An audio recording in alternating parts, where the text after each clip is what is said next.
嗱，呢個四平咧就係寫梅蘭竹菊。咁梅蘭竹菊咧就係四君子啊，我哋傳統中國畫嘅四君子。咁我係用呢個水墨畫嘅畫法咧畫出嚟嘅。咁而下邊咧就係我嘅四首詩，我自己寫嘅。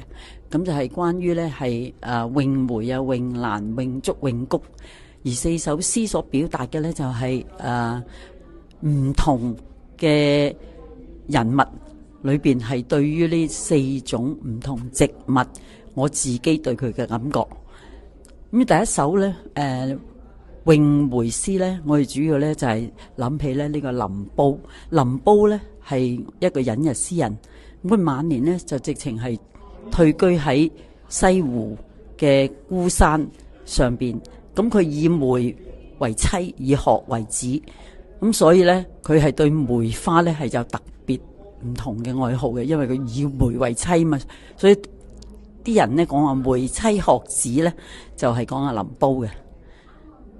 咁而蘭花咧，我哋諗起咧就係屈原，就係戰國時候嘅屈原咧，佢咧係一個愛國忠臣啦。咁但係咧佢亦都係有啲君子之好咧，就係點咧？就係中意咧佩戴一啲蘭花喺佢嘅香囊裏邊。咁所以我就話人佩垂馨咧，真係有啲香氣嘅。咁呢個咧就表達出咧呢個蘭花嘅即係飄逸啊，同埋咧個清高。第三幅咧就係詠竹。詠竹咧我哋諗起咧就係蘇東坡，因為蘇東坡咧佢喺呢個陸軍軒嗰度咧就同一位和尚咧大家咧傾偈嘅時候咧，咁和尚就叫佢寫一首詩啦。因為咧陸軍軒裏外邊咧就好多竹嘅，咁而蘇東坡咧就詠咗首詩啊，叫做咩咧？佢話寧可食無肉，不可居無竹。無肉令人瘦，無竹令人俗。咁所以喺佢呢度咧就寫出咧竹係好重要嘅，對佢嚟講咧佢話不可一日無此君。咁所以此君咧亦都係等於竹。咁亦都係凸顯咗咧係佢對竹嘅喜好。咁我特別咧就帶出蘇軾出嚟。第四首咧就係詠菊詩。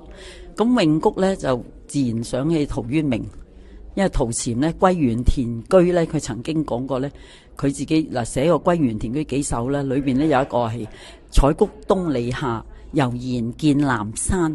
咁呢個咧亦都係寫出咧佢隱逸之氣。咁另外咧，我哋亦都有聽過一句咧，叫做係菊殘猶有傲霜枝。咁所以咧，我哋菊花咧，就算咧花瓣落咗咧，佢啲枝咧仍然係挺立而不倒嘅。